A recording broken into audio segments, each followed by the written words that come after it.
Hello and welcome to the Madison podcast. My name is Ben Lavender. I'm mixing it up style-wise today. We're doing a little suit action, a little hat action. For those of you that know why, you know why. Have a very special guest today. I just said to death. We're not going to death. We're not fighting to death. You are a welcome guest here, and we will not be... Thank you. Participating in, what's the word? Trial by combat, as they say in Game of Thrones. We're not doing that. Perfect. Stephan Mahabir, am I pronouncing you got it right? Both. Excellent, of Signature Premier, but pretend I didn't introduce you. Please introduce yourself to the cameras. Awesome. Tell people who you are, what you do, and why you are the best at what you do, if that's what you believe. Awesome, yeah. My name is Stephan Mahabir. I'm a licensed associate real estate broker with Signature Premier Properties. I run a team, the Key Advantage team out of Signature Premier Properties. And I think I'm a great choice for you if you're looking to buy a home or sell your home, because I give you education. I give you information. I make you an expert because you should be in control of the situation. I like that. Yeah. Simple, direct, to the point. They always say a sign of an expert is someone that can basically explain what they do or explain things in a very simple manner, which I gather that's something that you do, Stephan. I mean, judging by your social media content, which... I know you complimented mine before we started. Thank you again for that. But I find yours very impressive. Thank you. Right? The styles are similar. What I really like is not just like what you say, but it's also like, it's weird. It's the aesthetics. It's the lighting. It's the choice of like, even today, like your tie, like a really like nice, bright color. It's welcoming. And I've actually talked about it before because people, for some reason, people find me intimidating. It's the British thing. I'm guessing. You come off very, like you have it all together, which sometimes if people in themselves, they feel like they don't have it together, they want to get themselves together before they come to you. Gotcha. You know what I mean? Gotcha. So, well, I guess I'll take that as a compliment. No, it is. It's a compliment. Yeah, it's nothing negative. What I was getting at, Stephan, is that and I've talked about this before, like I purposely wear, today is an exception, but I purposely wear like bright colored clothing to make people feel more welcome.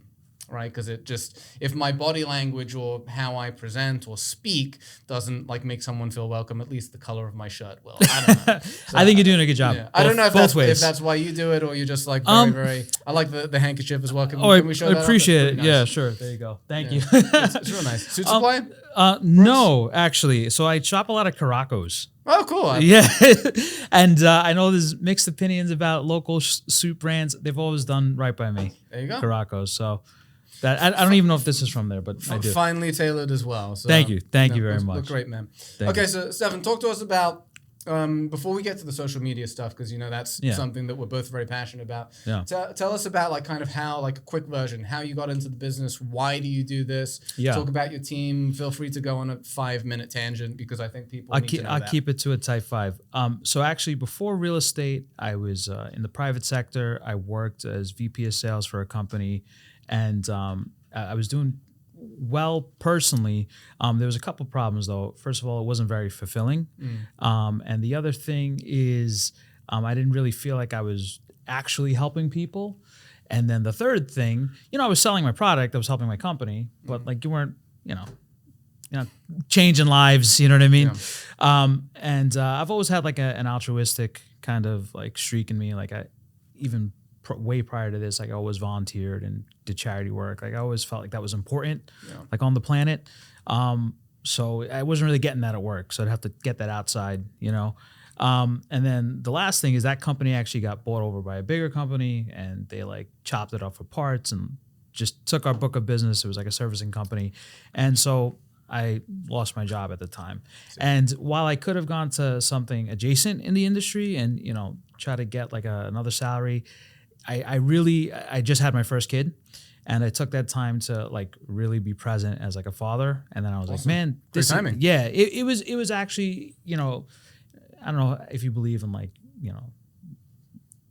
like a sign from the universe or God or whatever it is that you believe. But like, I was so caught up in work and being like really good at what I did. Like that's just in my personality. Like I have to really know what I'm doing or I don't want to do it. I don't want to half-ass anything.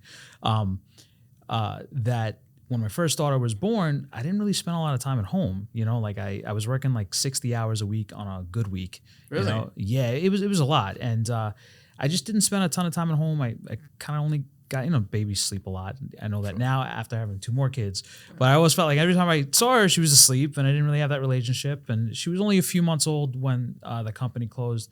But it was really a blessing in disguise. And, luckily we had enough money that I could kind of, at the time, that I could kind of like see what I wanted to do.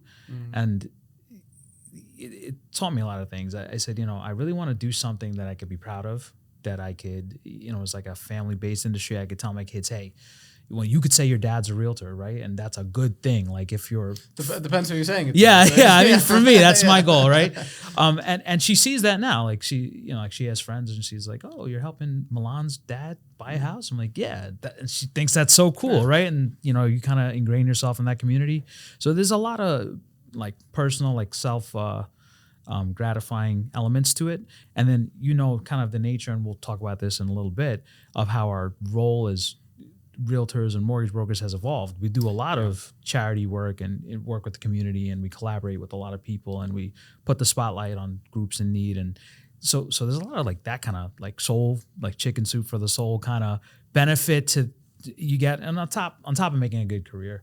So it was great. And then the last thing is that what's great about this business is we're the business. So like I can never lose my job again. My company can never close again. Yeah. Like my clientele and my people use me because they believe that I'm going to do a good job for them. But if you slack, it's on you. It's on you. Yeah. Those businesses where if you like or you have personal responsibility, and you take ownership for your life, you can do really, really well in this business. Yeah, absolutely. If you're a victim or you give into the victim mentality, this guy's doing a lot of competition, a lot of saturation. His dad, has all this this book of business, or the mom was a realtor and gave everything to her. Like, that exists in any business. Of course. Right. But if you're the type of person that is like blames everything on that, you're never going to succeed. It's not possible. Yeah. You have to be in problem solving mode. Well, that's good for that person. What do I have that I can do and that I can utilize? Yeah. Or like, what do I have to go figure out?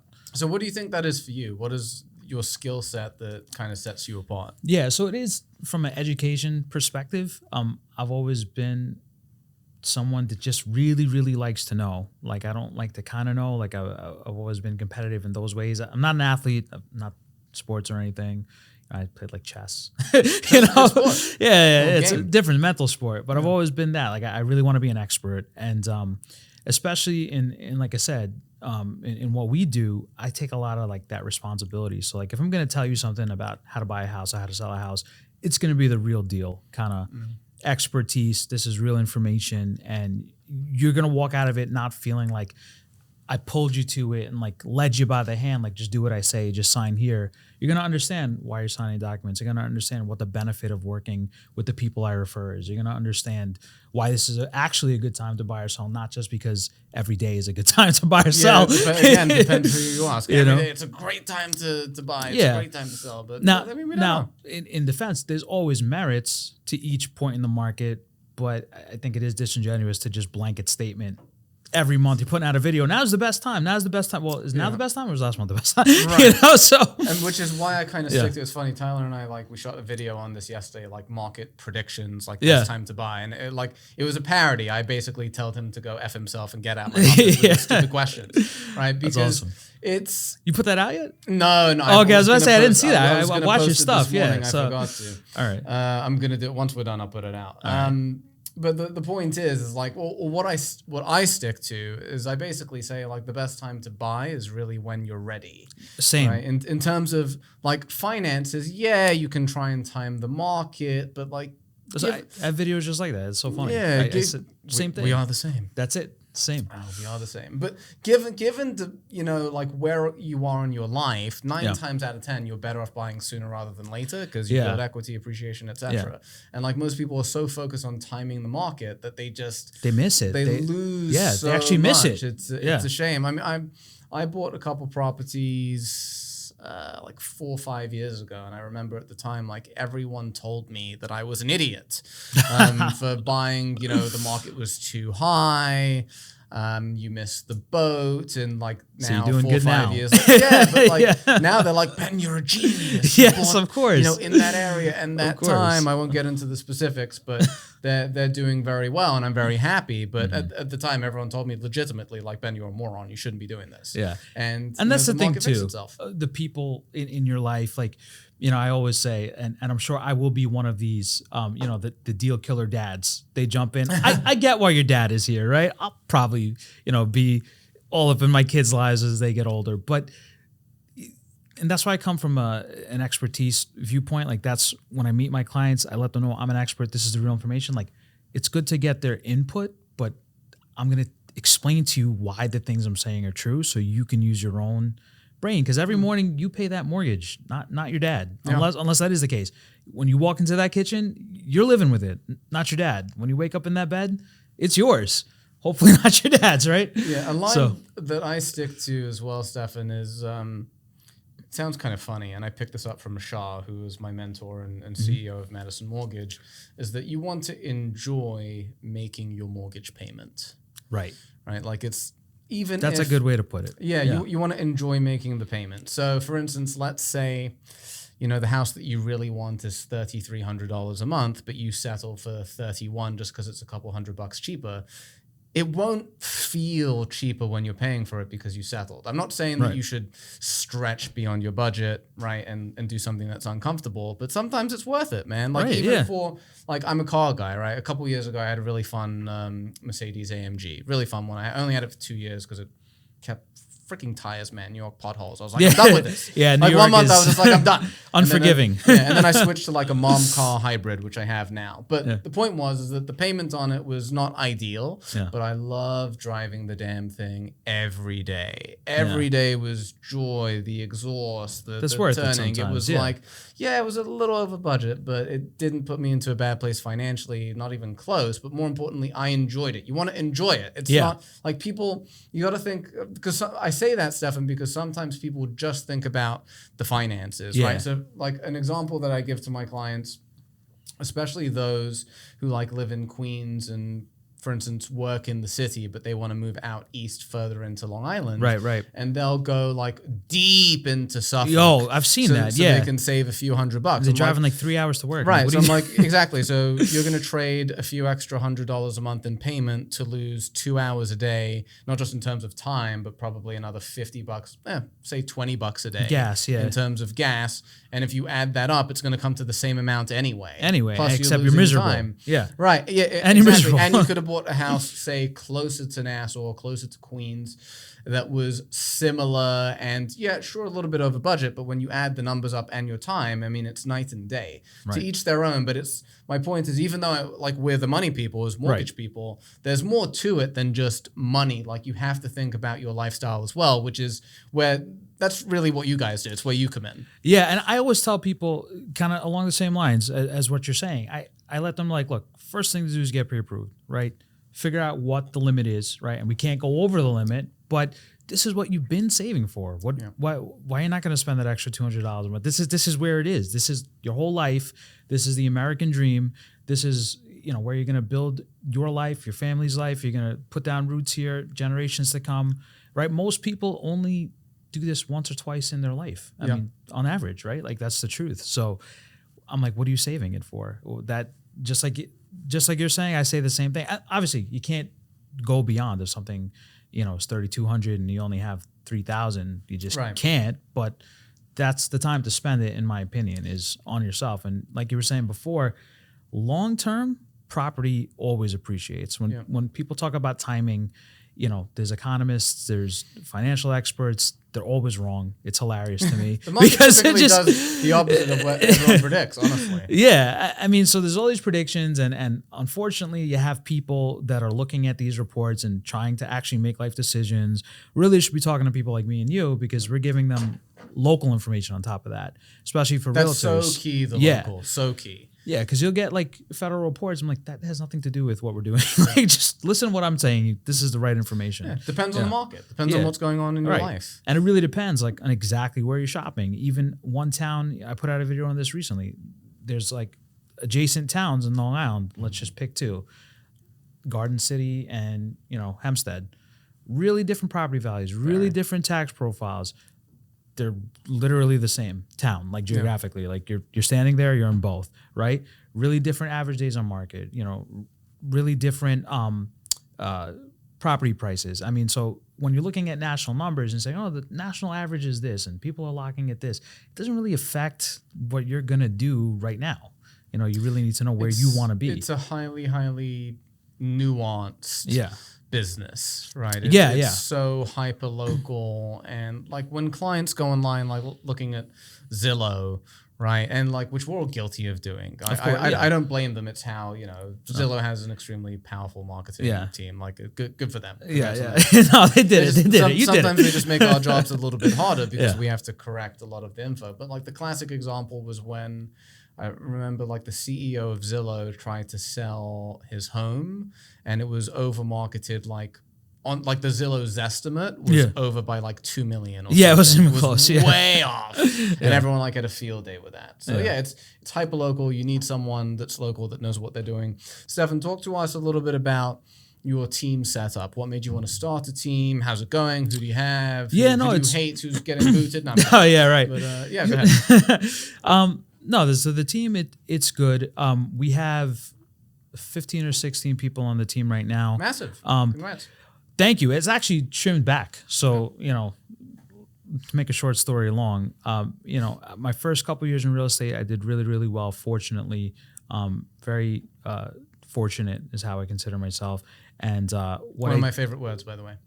Oh, awesome. Because it implies that because it's not luck. Yeah. Right. Basically, you worked really hard and good things happened, but it's not luck. Sorry.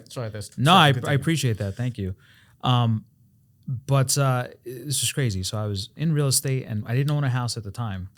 And I remember finally making enough money to buy a house. And my wife and I were living out of like a 2-bedroom apartment. Actually, it was a 1-bedroom at that point, and we moved to a 2-bedroom. That was the upgrade. And she was pregnant with our second kid. And I remember saying to her, like, I think I want to open a brokerage, not buy this house. Wow. And, we could talk about that too, but I feel incredibly, I'm going to call this luck this time, to have a very supportive spouse.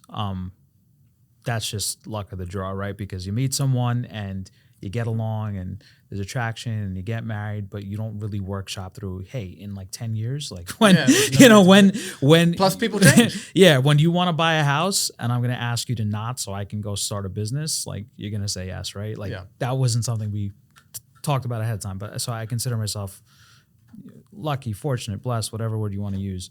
But that's what I did. I bought a franchise. Cool. Yeah. We'd say names, yeah. I bought an exit franchise, and there was actually a point I had 57 agents working under me.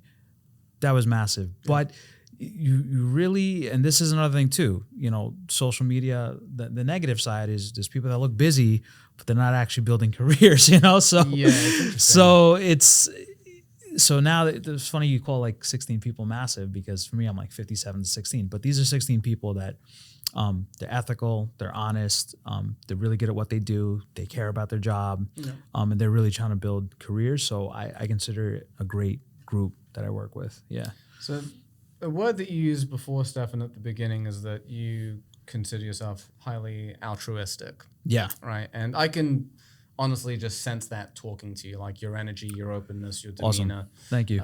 So I imagine, and I'd like you to kind of dive into it, is what type of mentorship do you do for your team members? Like what is it that you're doing to help them grow? And I don't always ask this to people, but for you, I imagine that it's it's planned and it's systemized. So it is. It is and it isn't. And it's so funny because right before you, I was at a team mastermind at Signature Premier, where there's a bunch of team leaders talking about this exact thing. Like, what do you do for your, if you look at my stories, like literally right before, I was like, I gotta go. I'm meeting Ben. So I came right over here. So for me, I think mentorship really is the word. Like there's different flavors of teams. Like there's one where it was described to me earlier where there's like a main guy and then there's minions, right? Yeah. That's not my team. To me, I think, especially in this industry, like everyone wants like a sense of ownership, so like the name of my team is the Key Advantage team.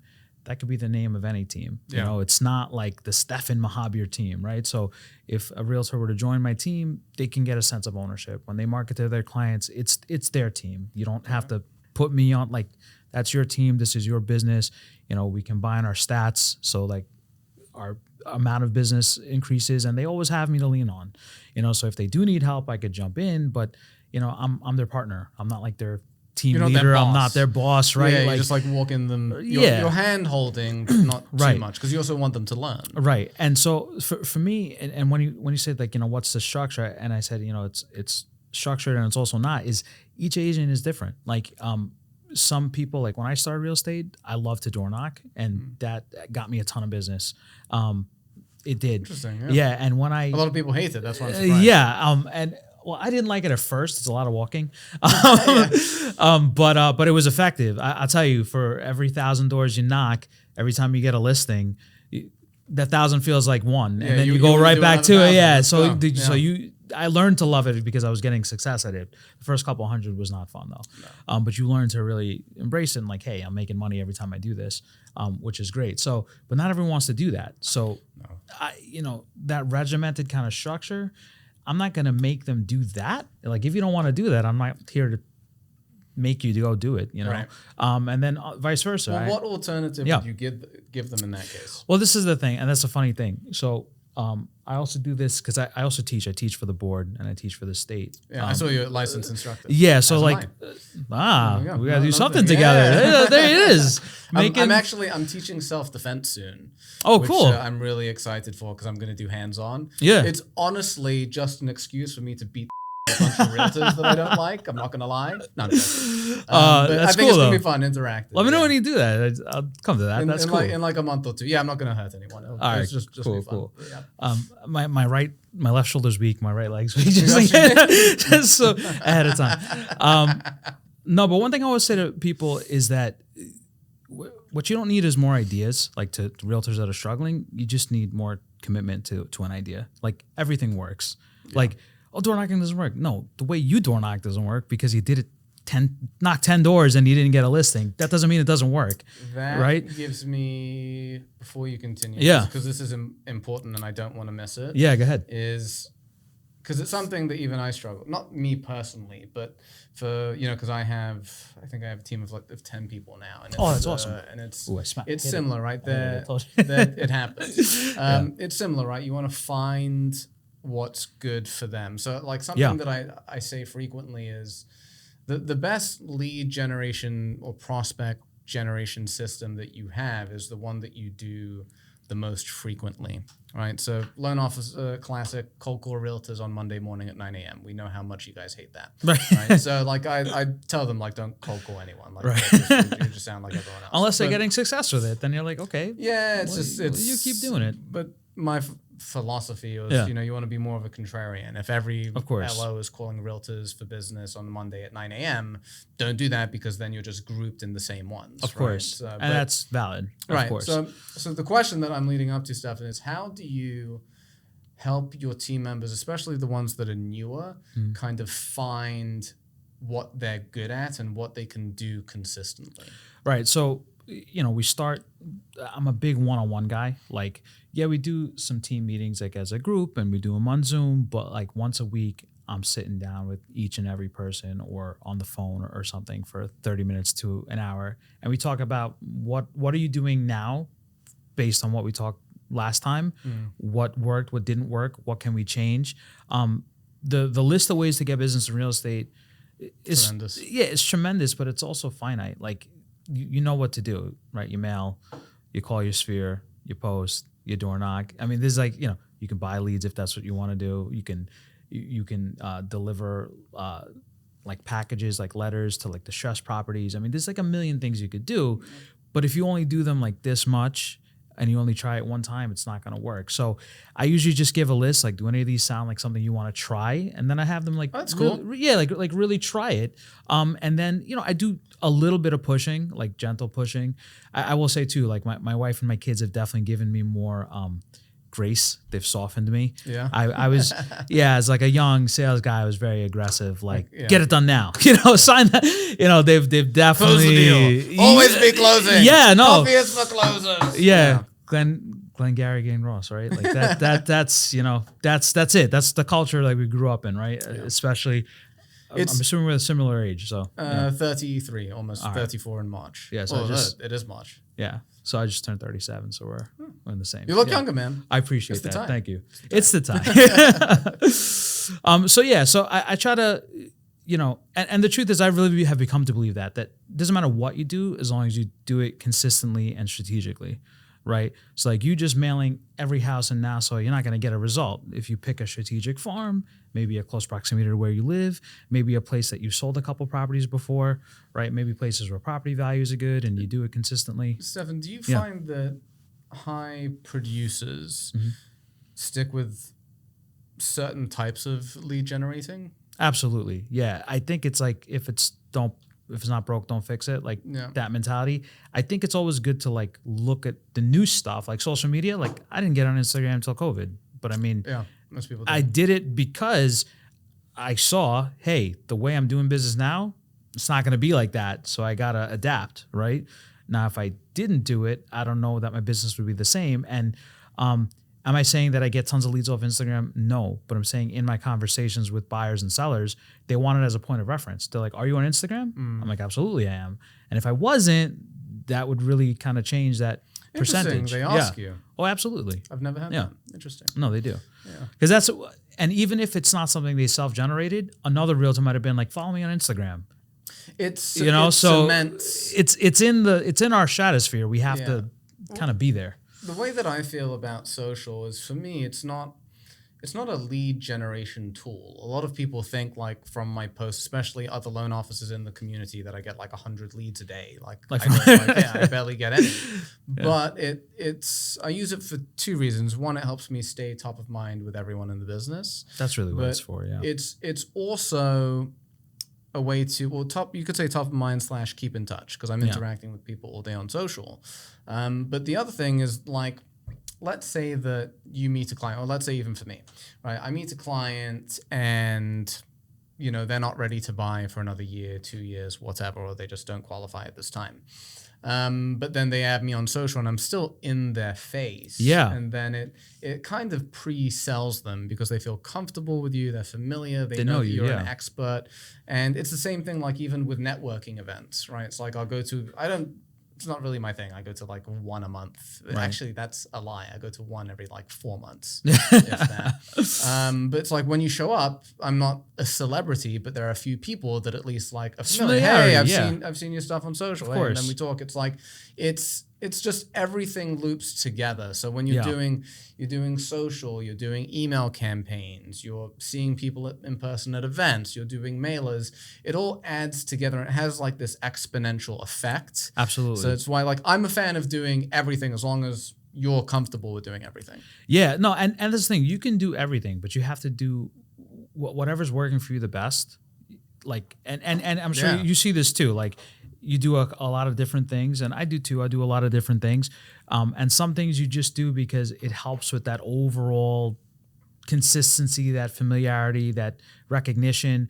But the things that actually get you business, like one for one, like if I do this, I get deals, you got to consistently do that. Yeah. Like you can't stop that. And you have to find that thing. For everyone, it's a different thing. But you have to put attention, especially in the beginning, to figuring out what is that thing that's going to work with me. What networks I think that's can I tap into? Yeah, it's so key what you just said, because like I think a lot of people miss that. And what happens is, especially with new agents and loan officers too, right, that don't have like a ton of business. And I talk about this all the time. I had a team meeting yesterday and I talked about this. That they'll inundate themselves with like busy work to make themselves feel better about, one, not having enough business, or two, avoiding the pain of doing the lead gen stuff that they hate doing. Right. And I was literally saying, like, find the lead gen thing that you enjoy doing and just do more of that. If you hate cold calling, if you hate, leads and you want more referrals and, you're good at interacting with people on social media, spend another hour a day doing that. Yeah, absolutely. And just something you said too, like busy work. Like, you ever read that book, 7 Habits of Successful People by Stephen Covey? He talks about urgency versus importance, right? Like, we get caught up in things that are urgent. Like, someone emails you feel like you have to respond right away, but it's not an important email. Like, unless it is, and then it's both urgent and important. But 9 times out of 10, you just feel the need to respond, and you should really be focusing on doing things that are going to build your business or add value to you and your clients, et cetera. So, okay. So talk to us about your actual social media strategy. You don't have to go crazy into it because we got 5 minutes. No, it's all right. But summarize it. Let's, because I'm a fan of it, and I appreciate it. I can't say that for everyone. I think it should. I really, really appreciate that. I wouldn't consider myself an expert by any stretch, but you don't have to be. I think it's something like people should be able to find you in this day and age in 2023. You should have a presence. For me, I look at it more like an opportunity to educate my clients, and that's the other thing too. I just want to say, like, if for you it's different. You're a loan officer. You being really entertaining, and you are, and really knowledgeable, that makes sense because your kind of clients, the people you're prospecting, are realtors. They're other industry-facing people. But there's a lot of realtors that focus on making that kind of content. And in my brain, I'm just like, maybe I'm missing it. Who's that helping? Like, if I was a client and I saw that, how does that help me? What type of content specifically? They talk about how much they make or commission rates, and I'm just like, who's that for? From my understanding, that's them trying to recruit, right? You would think some of these guys don't even have teams. I'm not gonna say who. I'm just like, I don't get, like, it's cool. Your friends like it. Your friends like it. Yeah. But I mean, if I was a person looking to sell my house, how does that help me? Yeah, it's like any time that you see someone in the business. I mean, I think it's there's a time and place. Yeah. But it, you know what I mean? Like, there's some videos that I'm just like, is that really something you want to exist out there? Some of the videos that I dislike and I think are quite tacky are anytime someone's flashing something, right? Yeah. They're flashing their car, their watch, their house, whatever it is. Yeah, there's a lot of that. The only exception and the reason, like, I think it's absolutely idiotic when loan officers do it, because I see like, we're here to help save people money. And don't get me wrong, like, a lot of people want to work with a successful like, just because a loan officer is wealthy and has good things, it doesn't mean they're going to rip you off. Right. But most clients are going to kind of assume that. Yeah. Plus, it's like tacky and like have some like, won't you raise better than to show off what you have? Like, right. Yeah. I agree with that. But with realtors, I think it's different because you guys sell lifestyle, not just homes. But the people, it's a big part of what you do. And maybe that's, again, maybe I'm missing it. Maybe it's different. But for me, the people I deal with, 600,000, 700,000 regular homes. These people have regular in New York. By the way. Regular in New York. Yeah. Yes. I have 3 kids. I could tell you, making good money does not go a long way on Long Island in New York, right? Everyone does. We live in a modest 4-bedroom home. That's what it is, and usually when people reach out to me, especially if it's someone from my sphere and people that they've referred and past clients referred, it's more that kind of business. They don't care that I dress nice. I'm glad that you said it. Yeah. They care that I care about them. Clients just care that you really care about them.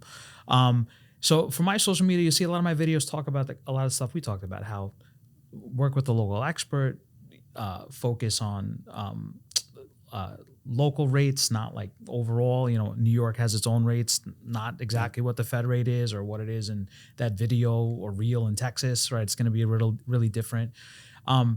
So I like it as a frame of reference. So if I meet a client, kind of like how you said, if they're not 100% ready, I'll say, hey, follow this Instagram. You'll see some updates. You'll get some information. You'll learn some stuff. If there's something on there you want more information about, call me. So it's all from a very educational kind of lens, if that makes sense.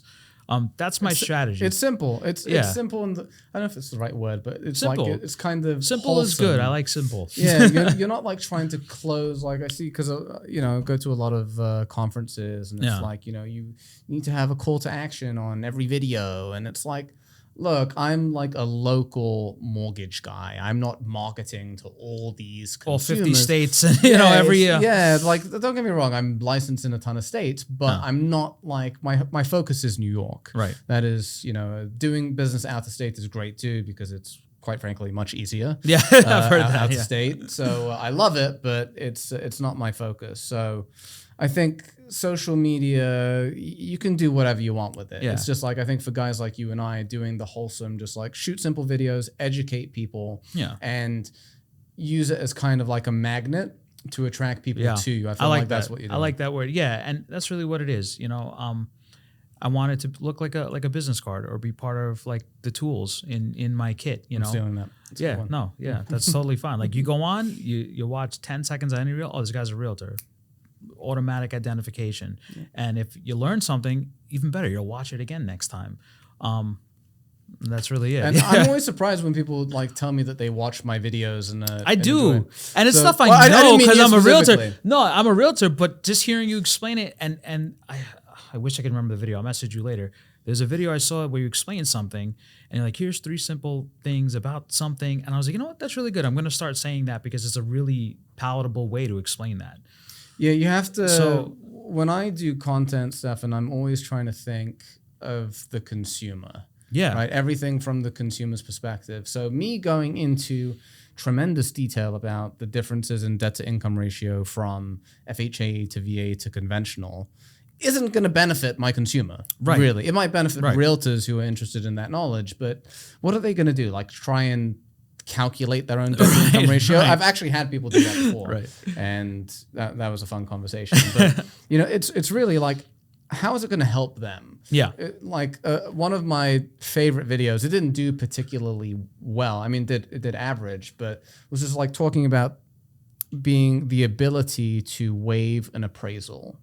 Right. So as we know, over the past couple of years, when the market was a little crazy, a lot of people were waiving appraisal contingencies. So I made a video about the differences between waiving an appraisal and waiving an appraisal contingency. They're two very different things. That's a good video. Yeah. That's actually very different. Yeah, because you can't just magically waive an appraisal if the freaking lender requires it. You have to do a damn appraisal. Right. So it's like it's simple things that can really help them. And even like candidly, I try and do content that makes sense for both realtors and consumers. Yeah. Right. Because and I think you do.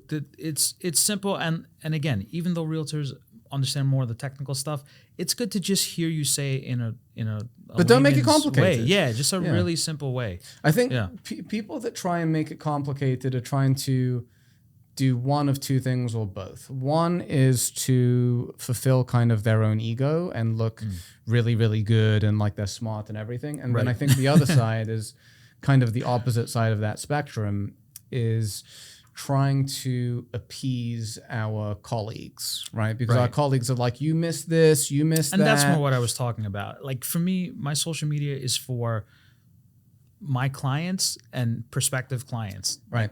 I'm so glad we're not trying to get into the laws and like the specifics because you can get so technical. Yeah, you can get deep so in these granular scenarios. with all this stuff. There's no end, you know, to the amount of technicality. But it's great if my peers like it. But my focus is on my clients, and it's all for them. I think that's it. Yeah, I mean, and then like if they're criticizing you, like. You don't strike me as someone that has a lot of haters, Stephan, but I'm sure you. I hope so. I don't know. Hope so. I don't know. I hope so. We'll see. No, I said I hope I don't. Oh, yeah. I hope I don't. Yeah. Yeah. I mean, I don't have any haters. I mean, I have people that make fun of me, and it's like it's funny. Like I get it. Like I'm silly sometimes, and that's okay. It's different when someone's like really critiquing you and being negative. Yeah. But I haven't experienced that at least. Well, I was talking to him earlier. I was saying I could see. I said I could see Ben kind of like 007 of like mortgages. British accent is like automatic game. I've always thought like, man, it'd be great to have a British accent. It helps. I mean, I'm not gonna lie. It definitely helps in all aspects of my life. Dressed well, So I mean, I could see how people could look at you and be intimidated. I could see that. Yeah, and look, but the reality You're is, a nice guy though. Thanks, man. Yeah. As are you. Thank But like, you. I'm a pretty goofy guy. You know, I can be serious when I need to, and it's just like everything that I do is to make my consumer feel comfortable. If I need to be a little silly to make them feel comfortable for a second, I'll do that. If they need me to be super serious, it's adapting to their personality without losing yourself. I think. Yeah, I don't think that important. makes you fake. I think it just makes you skilled. If you're trying to be someone else, then it's fake. But we all have different aspects to our personality that we can tone down and we can tone up. Yeah, and that's exactly, I'm so glad you said that. I don't think it's disingenuous to, if someone likes to be in control, to let them take the reins. And if someone really needs a push, for you to help them be a little aggressive. I agree. And you know, you got to read those clients, and you learn that with experience. Yeah. Definitely. We got some good sound bites here. All right, Stephan, awesome. Any final words, because we are out of time? Final words of wisdom for whether it's buyers, sellers, realtors in the business, critiques for loan officers, anything? Yeah. No, I'm just gonna say, you know, education is important. Even if, whether you enjoy it or not, even if you find it boring, it's important. This is the most important thing you're going to do in your life. This is either the sale of your biggest asset, or it's the biggest purchase you're ever going to make. Like, all the money you've ever been saving is going into this. So work with people that take that seriously, like us. Yeah. I love it. Stephan, thank you so much. Hey, man. Thank you. Awesome. Yeah, this is fun.